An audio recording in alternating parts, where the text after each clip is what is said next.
मुलांना आहे ना आता सुट्टी पडलेली आहे। सुट्टी म्हटले की दिवसभर घरी असते आणि घरी असल्यावर आहे ना त्यांना काय तर चुटपुट खायला लागते। तर आहे ना आपण सारखं सारखं दुकानातनं बाहेर आणण्यापेक्षा आपण घरच्या घरी काय तर बनवून ठेवायचं, त्यांना कधी पाहिजे त्यावेळी खाता येतात। असं या पद्धतीने ना आज आपण एक मस्त आहे ना गोड पदार्थ बनवणार आहोत। ते आहे ना आपण शाळेला जात असताना तुम्हाला पण माहिती असेल, शाळेच्या बाहेर आहे ना सुके गुलाबजामुन मिळायचं, ते आपण सगळेजण आवडीनं खायचं, चांगलं लागायचं। तर तुम्ही कधी खाल्लाय का ते आम्हाला जरूर कमेंट मध्ये सांगा। तेच आहे ना त्याच पद्धतीने आज आपण घरच्या घरी सुकी गुलाबजामुन बनवणार आहोत आणि सगळ्या मुलांना आपण खायला देणार आहोत। तर आहे ना त्या गुलाबजामुन बनवण्यासाठी काय काय साहित्य लागते ते आपण आता इकडे बघू शकताय। आपण एका पातेल्यामध्ये आहे ना ह्या ग्लास प्रमाणे ना 1 ग्लास आपण तांदूळ घेतलेले आहे। ते ना आपण ह्यामध्ये ना उडीद डाळ घेतलेली आहे आणि चांगलं आपण स्वच्छ करून आहे ना हे धुवून आपण असं पाण्यामध्ये हे भिजवून घेतलेले आहे। आता हे 4-5 तास आपण हे पाण्यामध्ये ठेवलं होतं। आता बघू शकताय चांगलं असं आहे ना तांदूळ वगैरे आता भिजलेले आहे, बघा कसं चुरा होते। आणि हे तांदूळ आहे ना रेशनचा आपण तांदूळ इथं घेतलेले आहे, तुम्ही कुठलेही तांदूळ आहे ना घेऊ शकताय। आणि उडीद डाळ आणि तांदूळ आपण हे स्वच्छ धुवून आहे ना पाण्यामध्ये तर चांगलं असं आता आपण हे भिजवून घेतलेले आहे। तर आपण आहे ना सगळे पाण्यातनं काढून आहे ना आपल्याला आता हे पूर्ण बारीक करून घ्यायचं आहे। आणि इकडे आपण आहे ना 1 ग्लास आपण साखर सुद्धा घेतलेले आहे आणि आपल्याला तेल पण लागणार आहे, बघू शकताय। आता आपण हे सगळं आपण आता हे काढून आहे ना बारीक करून घेऊया। बघा आता आपण या पद्धतीने ना इकडे आपण पीठ आहे ना पूर्ण असं बारीक करून घेतलेले आहे, बघू शकताय। आपण इडलीला वगैरे कसं पीठ तयार करून घेतो ना त्या पद्धतीने आपल्याला हे पीठ तयार करून घ्यायचं आहे। पूर्ण मौसूद आहे ना असं पीठ तर तयार झालेले आहे, बघू शकताय। असं या पद्धतीने आपल्याला पूर्ण बारीक करून घ्यायचं आणि आपलं गुलाबजामुन सुद्धा आहे ना चांगलं होतं, त्यामुळे आपण पीठ चांगलं असं तयार करून घ्यायचं। तर ह्यामध्ये आहे ना आपण थोडंसं आपल्याला आहे ना सोडा वापरायचा आहे, खाण्याचा सोडा, जास्त पण नाही वापरायचं। 1 चिमूटभरच आपण इकडे सोडा घेतलेले आहे ते घालूयात आणि चांगलं असं आपण सगळं मिक्स करून घेऊया। पूर्ण सगळीकडे आहे ना हे मिक्स व्हायला पाहिजे, एका ठिकाणी असं नको आहे, पूर्ण आपण सगळं हे मिक्स करून घ्यायचं आहे, म्हणजे थोडंसं जाळीदार पण होतं। सगळीकडे आपण मिक्स करून घ्यायचं आणि ह्यामध्ये आपल्याला आता पाणी वगैरे काहीच वापरायचं नाही, असंच आपण हे चांगलं असं मिक्स करून घ्यायचं। बघू शकता कसं पीठ दिसतंय पूर्ण असं। आता आपण हे मौसूद आहे ना असं पीठ आता तयार करून घेतलेले आहे, असंच आपल्याला पीठ तयार करून घ्यायचं। आता आपण आहे ना हे बाजूला ठेवूयात आणि आपल्याला आता पाक तयार करून घ्यायचा। आपण इकडे पातेलं ठेवलेले आहे आणि त्यामध्ये आपण आहे ना 1 ग्लास साखर घेतलं होतं, ते आपण सगळं साखर घालूयात आणि ह्यामध्येच आपल्याला आता पाणी घालायचं आहे। 1 ग्लास आपण त्यामध्ये पाणी घालूया। तर आपल्याला चांगलंच आहे ना त्याचं पाक तयार करून घ्यायचं आहे। पूर्ण आपण चांगलंच आहे ना साखर आपण विरघळून घेऊया। पूर्ण अगोदर आपल्याला साखर सगळं विरघळून घ्यायचं आणि चांगलंच आपल्याला आता हे पाक तयार करून घ्यायचं। मस्त चांगलं पाक आपलं तयार व्हायला पाहिजे।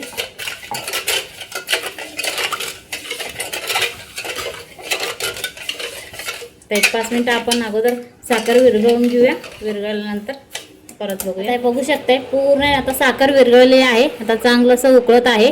तर आता आपल्याला ना चांगलं असं पाक तयार करून घ्यायचं आहे, एकतारी पाक आहे ना तयार व्हायला पाहिजे। 1-5 मिनिटात आहे ना आपलं पाक तयार होईल, असं आपण चांगलं असं एकतारी पाक तयार करून घेऊया। बघू शकताय मस्त आहे ना उकळत आहे। आता आपण 1-5 मिनिटानंतरच आपण बघूयात पाक तयार झाले की, बघा चांगलं असं उकळत आहे। बघा ते बघू शकताय चांगलंच आहे ना आपलं पाक शिजायला चालू झालेले आहे, मस्त उकळत आहे। तर आता आपण पाक आले का बघूया, थोडंसं आपण आहे ना उलटाण्यावरती घेऊया, थोडंसं आपल्याला गार करून घ्यायचं आहे।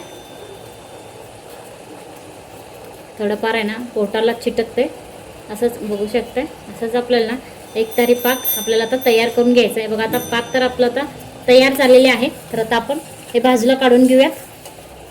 आता आपण इकडे कढईत आहे ना तेल घातलेले आहे, आता आपण तेल आहे ना चांगलं असं गरम करून घेऊया। गरम झाल्यावरच आपण ह्यामध्ये आता गुलाबजामुन सोडायचं आहे आपल्याला। हे बघा आता बराच वेळ झालेला आहे, आता आपण तेल गरम झाले का बघूया, थोडंसं आहे ना आपण पीठ सोडूया। हे बघा आता तेल सुद्धा आता गरम झालेलेच आहे।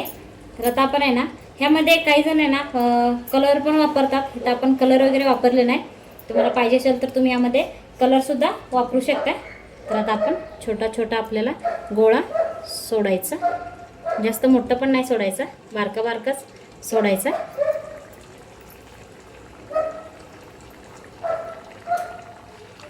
गोल गोल गोल गोल असं आपल्याला तेलामध्ये सोडायचं आणि बारीकच सोडायचं, जास्त मोठं नाही सोडायचं.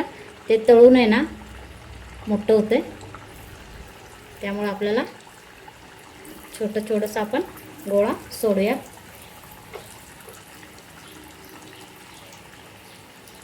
हे बघा, ह्या पद्धतीने आपल्याला सगळीकडं छोटा गोळा सोडायचा आहे.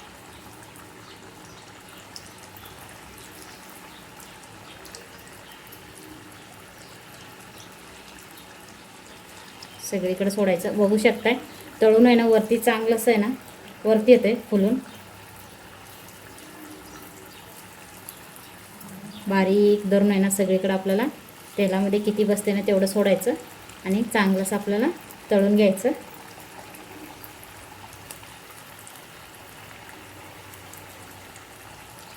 मस्त आहे ना तळायला पाहिजे.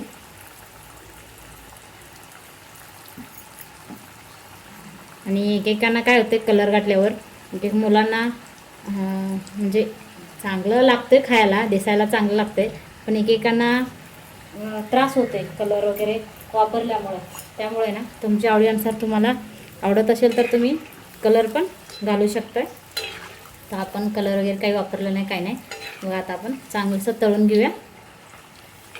आणि तळायला पण जास्त वेळ लागत नाही, पटकन आहे ना तळतात.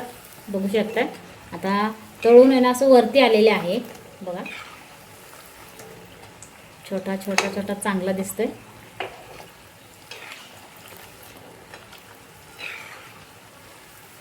असं करून ठेवायचं घरात, म्हणजे मुलं कधी पाहिजे तेव्हा खातात. बघा आता तळलेले आहेत, जास्त वेळ लागत नाही, काय नाही तळायला, पटकन तळला जातो. तर आता आपल्याला यातलं काढून घ्यायचं आहे. बघा आता आपण तेलातलं काढून घेऊया.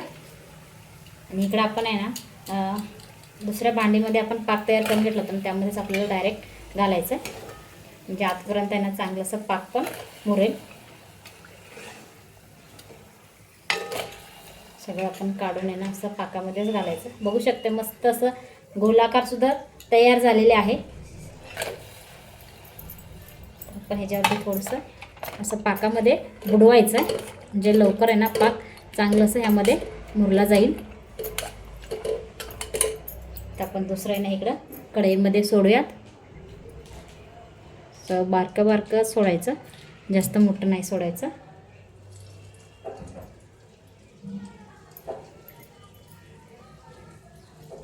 दिसायला पण छान दिसतो आणि खायला पण चांगलं लागतात.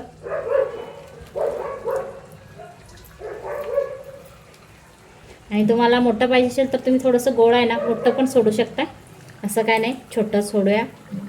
नाही हे बघा, ह्या पद्धतीने आपल्याला सगळीकडं सोडायचं आहे. ह्या पद्धतीने तुम्ही पण करून बघा, मस्त होतात.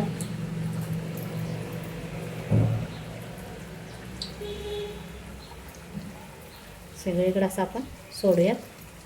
बा तळून वरती ना पटकन फुलून वरती येतोय, जास्त वेळ पण लागत नाही तळायला. मग आता आपण एवढं सोडलेले आहे, तर आता आपण एवढं तळून घेऊयात. आणि हे पाकामध्ये आहे ना आपल्याला चांगलं असं मुरायला पाहिजे. नंतर आपल्याला आता थोडं आपण पलटी करून आहे ना आपल्याला चांगलं असं हे तळून घ्यायचं आहे. हे बघा मस्त दिसतोय.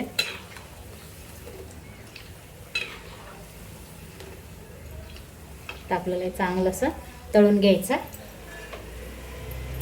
हे बघा हे सुद्धा आता चांगलं असं तळलेले आहे, बघू शकताय. तर असंच आपल्याला तळून घ्यायचं आहे. आणि इकडे बघू शकताय हे पाकामध्ये सुद्धा आहे ना चांगलं असं मुरलेले आहे.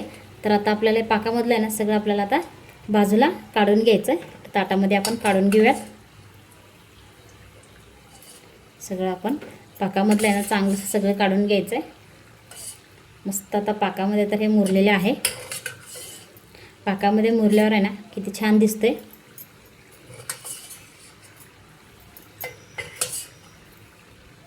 आता आपण सगळं पाकामध्ये काढून घेतलेले आहे. तर आता आपण हे तळून घेतलं होतं ना ते सुद्धा आता चांगलं असं तळलेलं आहे. तर आता आपण हे काढून घेऊयात आणि इकडे आपण डायरेक्ट पाकामध्ये सोडूयात.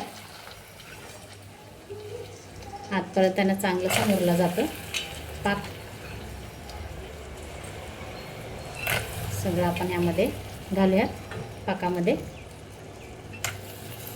आणि परत आपण आहे ना वरती थोडंसं असं बुडवून घ्यायचं पाकामध्ये, म्हणजे सगळीकडे आहे ना गरम असतानाच पाक मुरला जातो. आणि आता आपण राहिलेलं सुद्धा आपल्याला आहे ना ह्याच पद्धतीने करून घेऊया. बघा आता आपण मस्त आहे ना सगळं आपण आता पाकामधनं काढून घेतलेले आहे, मस्त तयार झालेले आहे.